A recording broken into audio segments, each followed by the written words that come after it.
Hi, I'm David Gerard. This is Pivot to AI. Today, let's talk about the super AI turning you into paperclips. A very real threat, maybe. Sam Altman got fired from OpenAI in 2023 by the non-profit board.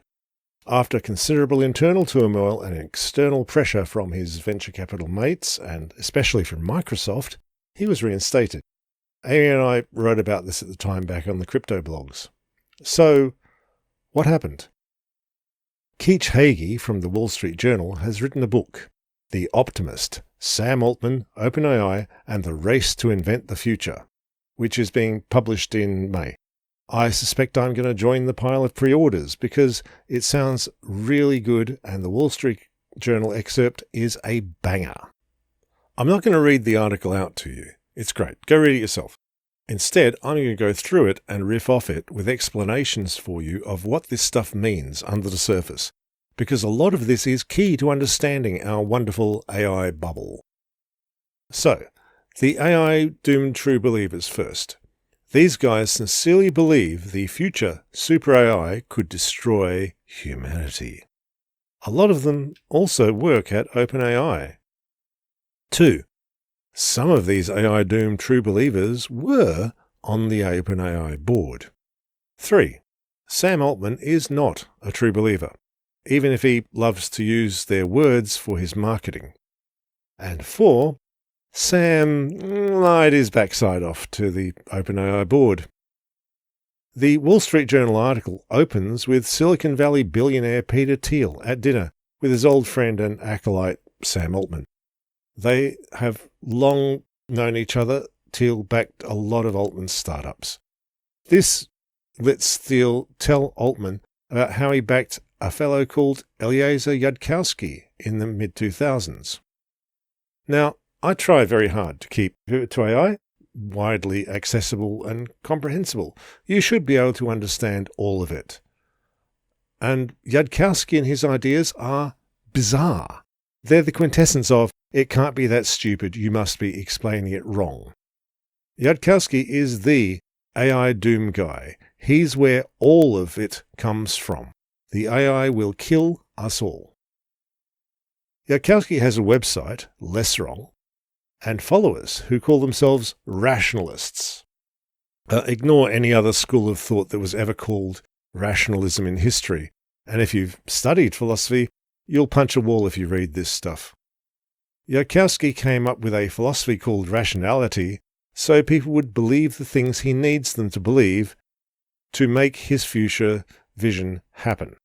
If I tell you that the goal of Less Wrong rationality is so Eliezer Yudkowsky can live forever as an emulated human mind running as a process on the future superintelligent AI God computer, that statement is both literally true and also, what on earth? So, Yudkowsky wants a giant super AI that will run the universe and have humans live on it as copies forever. But what if the giant super AI didn't really care about humans? It didn't hate them, it just didn't care, barely noticed them.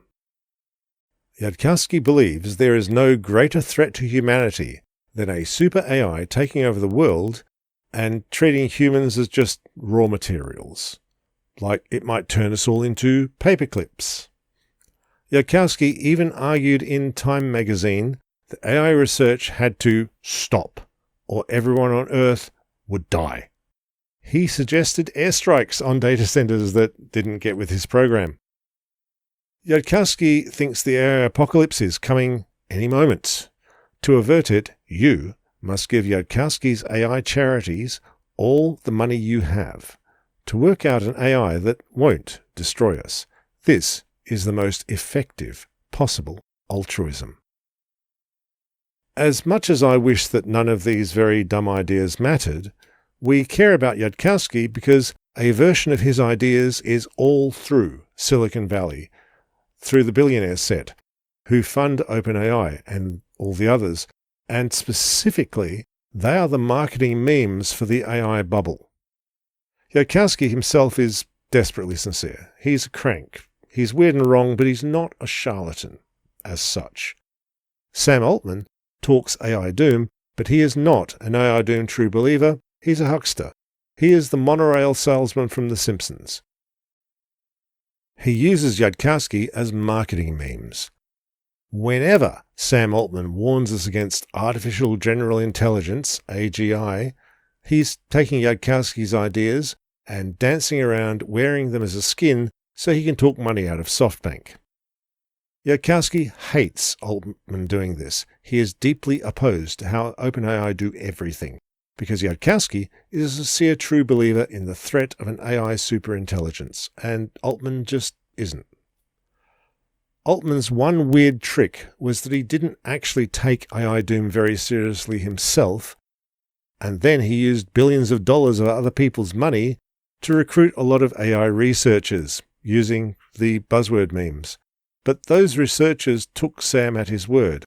They really were true believers in AI doom. So back to Thiel and Altman at dinner in late 2023. Thiel warned Altman how, quote, half the people in your company, unquote, were true believers in Yudkowsky's warnings. Thiel called them the EAs, or effective altruists. You might foolishly have thought that effective altruism was about altruism that was effective or something, but actually they're AI doomers. There are ones that aren't, but the AI doomers are all through them. Thiel has said repeatedly that the AI safety people, as he called them, would destroy OpenAI. And, right as Thiel and Altman were at dinner, the OpenAI board had had a gutful of Sam, and they wanted him gone, for the good of humanity. The OpenAI non-profit board that owns the large venture capital funded company was trying to get more AI safety people, that is, AI doomers, into the organization. But Sam Altman and his ally on the board, Greg Brockman, kept blocking the rest of the board. And if Sam said a name, the rest of the board thought the person would be an Altman loyalist, so they'd say no. Sam would keep neglecting to tell the board things.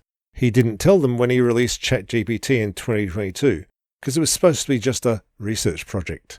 But of course, it was a massive hit, and it was meant to be a massive hit. And it was the event that kicked off the AI bubble, big time. Things would happen like they'd have 3 new features in GPT-4, and Sam told the board that all 3 had been signed off as safe, but actually only 1 had. Or Microsoft ran a trial of GPT-4 in India with Sam's assistance, and nobody bothered to tell the board. Mira Murati, OpenAI's chief technology officer, had functionally been running the place. Sam would bully Murati out of complaining to the board about his bad behavior by bringing HR to all of their one-to-one meetings. OpenAI co-founder Ilya Sutskever, who was at this time the chief scientist, is an AI risk believer. He'd lost trust in Sam believing in AI risk, because Sam doesn't. Ilya thought Sam, as CEO, had to go. OpenAI board member Helen Toner had co-written a paper criticising OpenAI over AI safety. Sam said that Toner should quit the board for that paper. Then Sam told Ilya that another board member, Tasha McCauley, had also said Toner should leave the board. And this was false. McCauley hadn't said that at all. Ilya Sutskever eventually emailed Toner, McCauley, and another board member, Adam D'Angelo, a document listing a huge pile of false statements and manipulation by Sam Altman and Greg Brockman. So, on Thursday, 16 November 2023, the OpenAI board fired Sam Altman as CEO and kicked Altman and Brockman off the board. This exploded over that weekend. Microsoft, who were OpenAI's biggest funder, liked the way Sam was doing things, and they wanted him to stay. So did all of Sam's venture capital buddies, who'd been the other funders for OpenAI. Finally, almost all the employees of OpenAI signed a letter saying that if Sam wasn't reinstated, they were going to quit. Sam had their loyalty.